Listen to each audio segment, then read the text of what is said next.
Hello, welcome to the Unity of East Louisville podcast. As we say at Unity East, wherever you are on your spiritual journey, you are welcome here. The purpose of this podcast is twofold. It will give people considering our community the opportunity to get to know us through our members and give our members an opportunity to learn more about each other. Today we're here with Rebecca Geracitano, a long-term member of our community. Hello, Rebecca. How are you? I'm doing great, Suzanne. How are you doing today? Great. Thank you so much for joining us. Absolutely. I'm going to go into Rebecca's bio quickly, and then we'll get into the podcast. So Rebecca Geracitano was born in Jeffersonville, Indiana in 1962. She joined the Army at age 20 and lived in Colorado and Germany before settling in Louisville, Kentucky in 1996.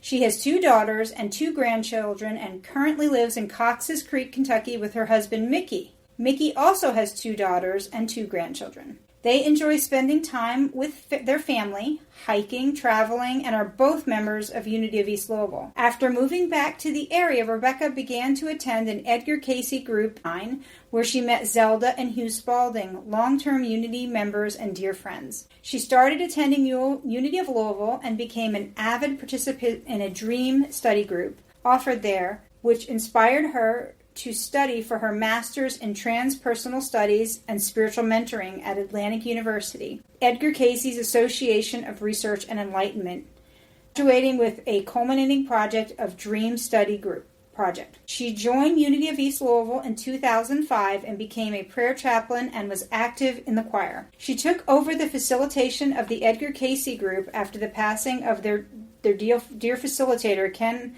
Aschenbacher, in 2010. She opened her hypnosis and regression practice, Integrative Mind LLC, in 2011, working both for her full-time job as an accountant at Kentucky Higher Education, which she retired from in 2018. She continues her hypnotherapy practice, Edgar Cayce group, prayer groups, and attending Unity of East Louisville, where she is on the finance committee and prayer group leader. She and her husband, Mickey, perform monthly crystal ball meditations at this community, which are very popular, I'll add.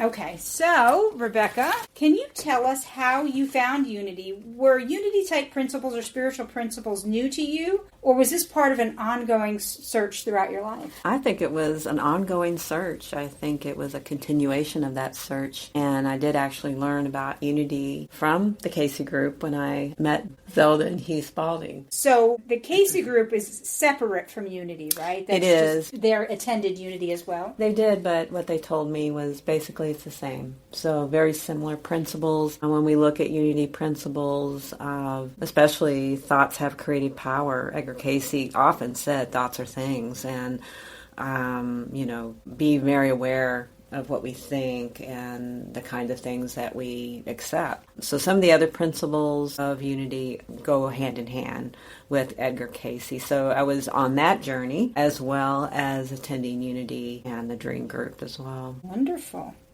So your Unity of East Louisville started in the early 2000s, and you were an early member. So did some of these views, did they go back to childhood, or did they come to you later, like your interest in these sort of spiritual ideas? I think when I was younger, I had a understanding of reincarnation and under other types of views other than the religions I was offered. And I did a lot of discovery work as a child, going to various churches because I wanted to understand some of the premises that they offered, which did not set with me very well. So as actually my mom that took me to Quaker meetings and let me go to New Thought churches and that kind of thing. And so I was already somewhat open to a lot of these principles as a child, and especially as a teenager and, a young adult. That's neat, and I think that happens for some people. Like the film wars with Unity, they kept it very simple, the principles, so they didn't put things like reincarnation in there, even though they may have personally believed in that. They didn't think it needed to be in the religion. It was just God is one, we are one, thoughts help create our reality, and we create our realities by the thoughts that we hold in mind, and then we need to live the truth that we know. And so we do find some overlap of interest with those other concepts, but they kept unity very basic, which I love because it's rooted in meditation and prayer and is very simple. So how have unity or new thought principles impacted your life? Yeah. Is there a before and after? Some people say, oh, it totally changed, or some people say it's gradual change. I think that joining Unity and then especially becoming a prayer chaplain, because what I learned in the Casey group was to come upon an ideal and live that ideal. And by that time, when I joined Unity of East Louisville, 2005, I had finished all my studies, and my ideal was to serve others. I'd already really understood my first ideal was love. Love myself, love others, and then it evolved into service to others. And so finishing my master's in transpersonal studies and spiritual mentoring, it all came together in that way. It was actually even before I started my business. And so it was a continuation of, becoming a prayer chaplain, being of service in that way. It was very important for me to take these principles that I learned from Unity and Edgar Casey. It was very, very important for me for the world to be able to have them as well. I guess I wanted to be able to be one of those that demonstrated those principles. It was really important to me. By living it, not necessarily preaching it, but living it with your daily life and how you treat people and approach your life. Is that what you mean? Yeah. Makes sense, because I know you very well. We've been friends for quite a long time, and that's why I felt comfortable saying, is that what you mean? Because I feel like that is how you live. So, it's beautiful. So you and your husband, Mickey, lead the monthly Crystal Bowl meditations. So what was your inspiration for doing that? And has it evolved over the years with its purpose and themes? And who are the people who attend? Yeah, no, that's a good question, because initially, once again, I started doing the guided meditations at the Rainbow Blossom. And it was an extension, again, of wanting to be of service, to getting to know my community, getting to know people, not just so I could start a business and have clients. I mean, that helped. But again, I would sit in those meditations. We didn't do the crystal bowls at the time because it was in the Rainbow Blossom community room upstairs. Once in a while we had Mark Moss, remember him, did the crystal bowls for me for the equinoxes or the solstices. But basically I played music, and most of the time people from the surrounding area would come to them, but that's when I started my email list. And it grew and it grew and it grew. And then in 2018, I had a medical condition, and so I stopped doing them for a bit, but my husband, we bought some crystal bowls and he started playing them. So we started doing the meditations here at my office, and one December, I got so many people saying they were coming. I thought, oh no, we're not getting enough room. And we were in the hallways too. Yeah, I had the door. And so I called or texted Reverend Val. I said, Val, can we use the church? I'm not going to be able to fit. She goes, yeah, we need to use the church. We need to welcome people in. And so that's where it started back there. And I guess that was December of 2018 at the University of East Louisville. And so we've been doing it in there ever since. And the themes for me were important. When I do guided meditations, when I was doing them, it was also kind of a class. It was about, balancing our chakras, or mindfulness meditation, or, peace, learning about having peace within to allow peace to move out to others. So I've consistently had themes at all the guided meditations. I feel it's important markers, just like the one we're doing tonight, is for the spring solstice, or the spring equinox, rather. Sorry about that. And, of course, that doesn't occur till next week, but we decided to do it a week early. But we are also having the lunar eclipse, so that's another idea to move with as well. So a lot of times it's what's currently going on in the world too that I like to bring those themes together because it's meaningful for myself, and I would think maybe meaningful for the people who attend the meditations. Oh, as someone who does, I definitely think so, because it brings as without, so within, but it also, as you said, is a marker, a procession through the year by the equinoxes, the solstice, just month to month. It's very integrative for me. Yeah. So for many years, you were part of the chaplaincy team at Unity of East Louisville. So can you tell us about that experience? Yes, I mean, once again, it was another extension of channeling my ideal, which was being of service. And so it was another way to live that ideal and to participate by praying for others, learning to pray, learning to be with people wherever they are in their journey, whatever they call God. So there is a learning curve there when you are praying with others, and that was very important, to hold the high watch for our congregation, to help.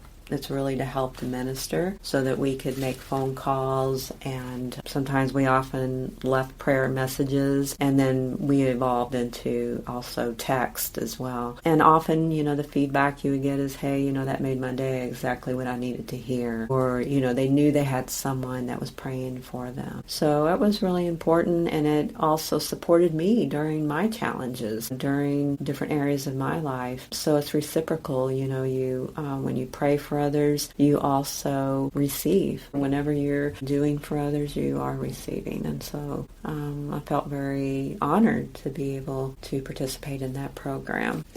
Yeah, it's a beautiful thing, because when you're part of Unity, the chaplains are always praying for you, and I always felt like I could feel that. But the chaplaincy program even extended beyond that. So we had a period, was it 2018, 2019, when our founding minister had moved on, and we didn't have a minister, and COVID hit, and that did a lot of difficulty to spiritual communities. And then our chaplaincy corps just stepped up and said, okay, what do we need to do to keep this going? And so in an era when a lot of churches had to close down, we maintained and now are even stronger with our membership. I'm very grateful to you all for that, and I know a lot of other people are as well. That's right. In 2017, when our founding minister retired, we went through a time where we didn't have a minister, and so many of the people were very capable of doing the Sunday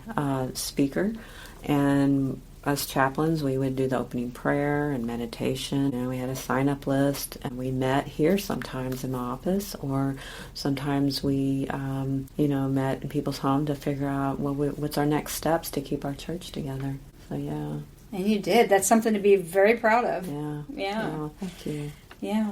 And that's the spirit of community. You look around and you say, okay, well, what needs to be done, or who needs the support? And you just do it. And one of the reasons I love being part of a church is I love having that standing commitment to you all every Sunday, that standing date, because we're in an era now of disconnection, in the wider world, but yet I know that I have this ongoing relationship with you all that spans decades. Whereas if I'm part of a group, a spiritual group or something, they're great and they've had their purpose in my life, but somebody can move and then the whole thing falls apart, or maybe somebody doesn't get along and then the whole thing falls apart. But with a spiritual community like that, it's always going to be there. Even if I have to leave for a while, I get busy or something comes up in my life, I can always come back in. Right, and it's still going. And that's what I love about Unity, is there is no judgment. They know people are on various spiritual paths, things are going on in life, but they're there to step up and help you. And so many of the members are ready to step up, just like you said, what is mine to do? What can I do? And so